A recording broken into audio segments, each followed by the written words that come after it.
वनवासामध्ये असताना प्रभू श्रीराम आणि लक्ष्मणजी पंपा सरोवराजवळ होते. पंपा सरोवरामध्ये स्नान करायचे म्हणून त्यांनी सरोवराजवळ जमिनीत धनुष्य रोवून ठेवले. स्नान करून झाल्यानंतर दोघेही सरोवराच्या बाहेर आले.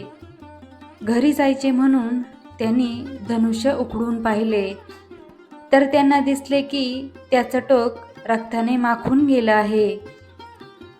प्रभू श्रीराम लक्ष्मणजींना म्हणाले की अरे लक्ष्मणा, मला वाटतं की कोणातरी जीवाची हिंसा झाली आहे.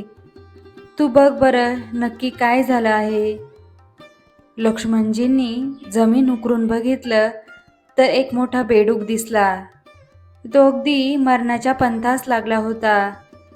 त्या बेडकाला तसे बघून दोघांनाही अत्यंत वाईट वाटले.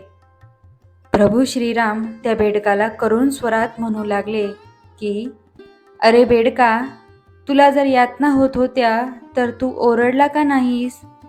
तू जर ओरडला असता तर तुला वाचवण्याचा आम्ही नक्की प्रयत्न केला असता.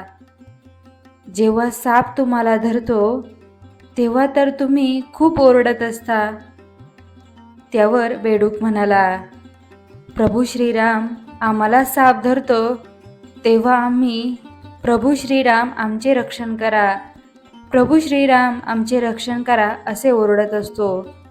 परंतु आजची परिस्थिती वेगळी होती.